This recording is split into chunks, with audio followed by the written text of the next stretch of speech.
kita sebagai, kalau misalnya Bapak Ibu sebagai pendeta kan mengajarkan seperti itu. Tapi kalau nggak menjalankan itu berarti saudara tidak meyakini itu semua.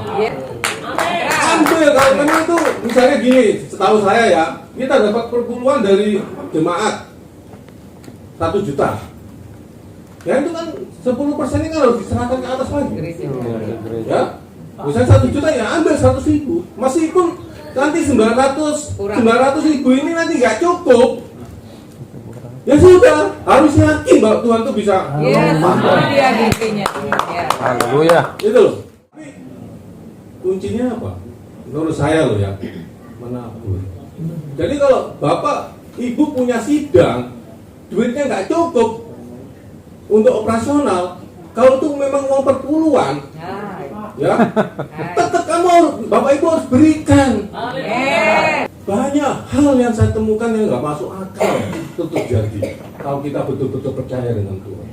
Kita sebagai, kalau misalnya Bapak Ibu sebagai pendeta kan mengajarkan seperti itu. Tapi kalau nggak menjalankan itu berarti saudara tidak meyakini itu semua. Sudah 8 tahun yang lalu. Dan pada waktu itu memang saya punya suatu kerinduan untuk membantu gereja. Dan saya sudah selama 8 tahun ini yang pemasangan yang paling masif sekali di gereja itu 2 tahun terakhir ini. Itu dari orang tua saya ini nggak ngerti Kristen, tapi Kristen cuma ikut-ikutan. Ya. Dan pada waktu saya mulai kerja, sebetulnya nggak punya apa-apa. Ya. Saya punya tahun 96 tuh punya uang dari gaji, kalau nggak salah cuma 2,5 juta pada waktu itu. Tapi saya harus, waktu itu saya masih pacaran sama istri saya, belum nikah, punya uang 2,5 juta. Tapi waktu itu saya punya prinsip, saya nggak mau kerja ikut orang, saya mau kerja sendiri. Tapi dengan modal, hanya yang jalan ini cerita dari pengurusnya itu kan deket saya. Sampai dia gimana caranya menyadarkan pendeta-pendeta itu untuk dia bisa melakukan itu. Gitu.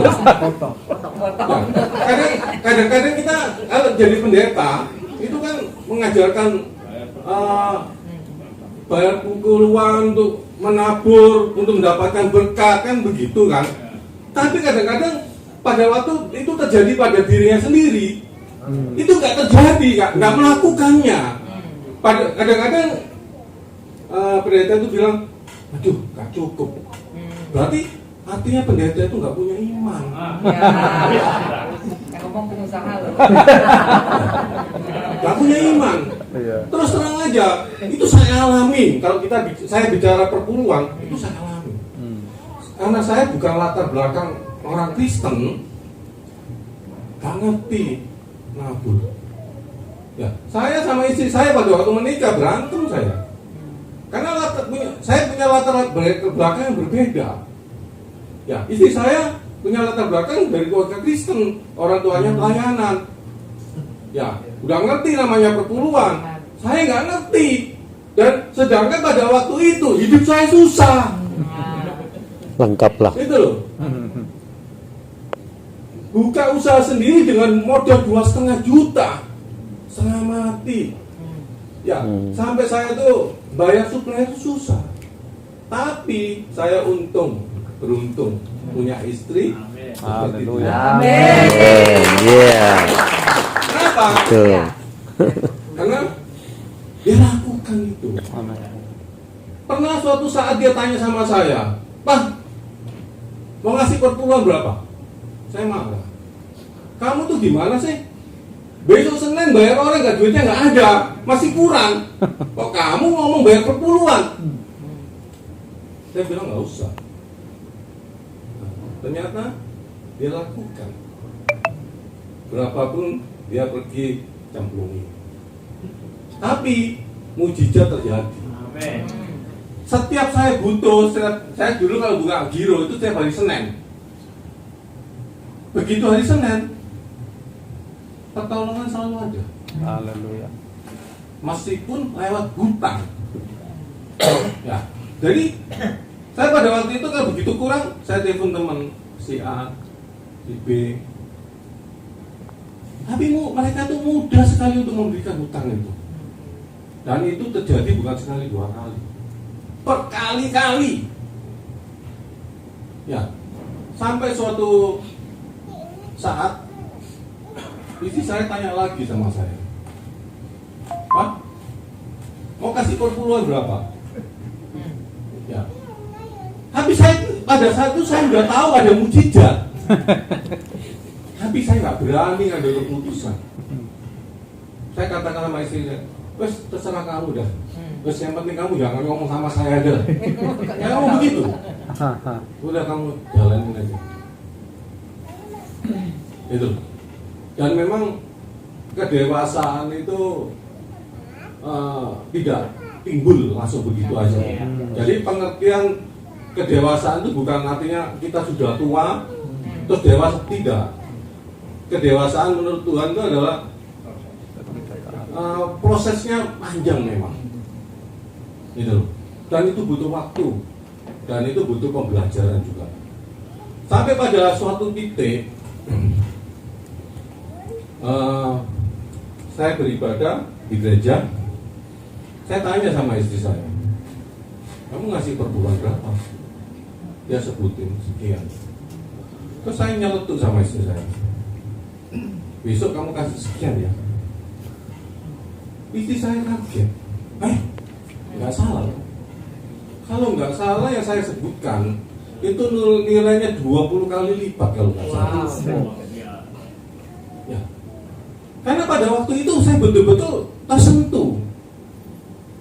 Tapi terus terang aja, setelah itu hidup saya selalu diberkati. Amin. Saya mau cerita sedikit sama saudara. Saya tuh kayak mobil. Saya tuh dapat dari orang, rata-rata dikasih orang. Orang kaya nggak pernah beli mobil. Ayo, kita orang miskin punya utang, kredit mobil, betul. Ya, memang saya pengusaha. Tapi supplier itu bisa memberikan kepada saya tanpa target, tanpa apa segala macam. Kadang-kadang saya membantu supplier, begitu dia besar, tiba-tiba ngasih saya. Pernah saya dikasih satu supplier itu Alphard. Gara-gara dia mau masukin barang sama saya kan susah. Karena ada satu prinsip yang saya nggak terima, saya nggak tolak barang dia. Sampai dia mengikuti apa yang saya mauin, sistemnya harus begini. Nah, akhirnya ngikutin, ya. Dan dia janjikan sama saya, begitu barang saya masuk, kamu tak kasih Alphard satu. Ya, seperti itu. Wah, kalau maaf ya, saya ngomong ini bukan untuk suatu kesombongan ya, karena nggak ada sesuatu yang saya mau sombongkan pada saudara, saya nggak kenal kok. Tapi saya menceritakan pengalaman saya. Tuhan itu begitu luar biasa dalam hidup saya. Dari saya nggak punya apa-apa. Kalau saudara tahu rumah saya sekarang mobil keleleran, BRC, BMW, Land Cruiser, terus mobil-mobil yang lain. Kadang-kadang nggak ada yang pakai. Saya pernah ketemu sama salah satu manajer suatu produk. Kebetulan dia naik BMW. Saya selama itu nggak pernah naik BMW. Saya selalu naiknya Mercy. Suatu saat saya tanya sama orang ini, gimana rasanya naik BMW? Enak nggak? Terus dia tanya sama saya, kenapa? Saya jawab, enggak, aku mau beli. Karena saya nggak pernah naik BMW, saya tanya sama kamu, enak nggak naik BMW?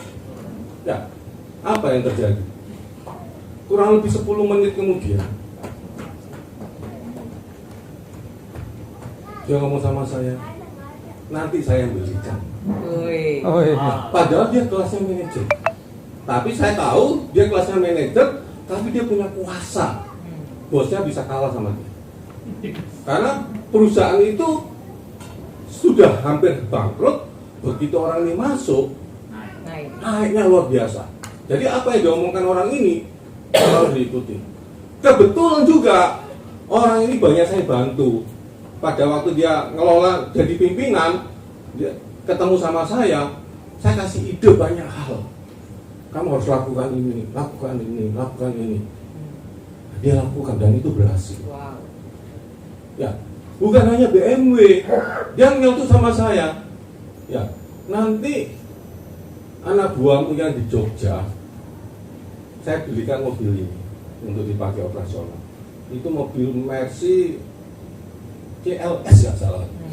Itu banyak hal yang saya temukan yang nggak masuk akal itu terjadi kalau kita betul-betul percaya dengan Tuhan. Amin. Tapi kuncinya apa? Menurut saya loh ya, menabur. Jadi kalau bapak, ibu punya sidang, duitnya nggak cukup untuk operasional, kalau itu memang mau perpuluhan, ya, tetap kamu harus, bapak ibu harus berikan. Ambil kalau memang itu, misalnya gini, setahu saya ya, kita dapat perpuluhan dari jemaat 1 juta. Ya itu kan 10% ini kan harus diserahkan ke atas lagi. Ya, misalnya 1 juta ya ambil 100.000. Meskipun nanti 900 ribu ini nanti nggak cukup. Ya sudah, harus yakin bahwa Tuhan itu bisa. Haleluya. Itu loh. Karena apa? Kita sebagai, kalau misalnya Bapak Ibu sebagai pendeta kan mengajarkan seperti itu. Tapi kalau nggak menjalankan itu berarti saudara tidak meyakini itu semua. Yes. Mantap kan? Lebih mantap dari pendeta yang korban. Mantap, mantap. Sama ini. Iya. Kita mau diberkatin, tapi kita susah untuk memberkatin. Iya. Ah, kadang-kadang kalau saya berpikir lagi, kalau kita mau mikir dunia ya, saya ini nyari uang juga susah kadang-kadang kayak seperti ini. Saya sekali ngeluarkan duit berapa untuk mempersembahkan seperti itu? Ya. Nah, kalau bagi manusia, orang-orang dunia itu suatu kebodohan. Cari uang susah, Kok dikasih lagi? terus berikan lagi. Itu. Coba baca di Maliaki 3 ini. Ayo, kita pendeta, turun ikut lain kita. Begitu kita menabur, apa yang terjadi? Iya. Tuhan membuka tingkap langit. Amin. Haleluya. Ya, lalu mencurahkan berkatnya. Sampai berkelimpahan. Sampai limpah. Lalu apa? Menjaga dari belalang-belalang pelahap. Yes. Nah, tapi kadang-kadang kita nggak percaya itu.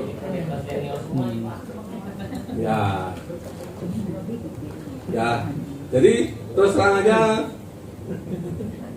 saat ini saya hidup terus terang tidak kekurangan. Makanya saya bisa memberkati ke gereja. Nah, makanya memberikan LPG-nya angsuran dikasih seperti ini, seperti itu.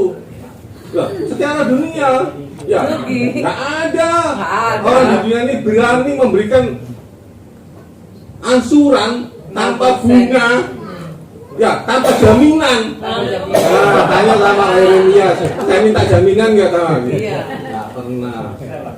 Ya. Tapi Tuhan memberikan saya sesuatu untuk saya bisa melakukan itu. Yes. Kalau bertanya, ada nggak yang bayar? Nggak bayar. Saya nggak bayar. Ada. Ada. Oh, tahu. Betul. Tapi saya punya prinsip. Pada waktu kamu Nggak bayar. nggak bayar, ya, prinsip saya adalah ini. Kamu mengajarkan suatu kebenaran, tapi pada waktu kamu nggak benar, kamu berhadapan dengan Tuhan sendiri. Wah, Itu yang mantap. tertanam di dalam hati saya. Luar biasa. Tuhan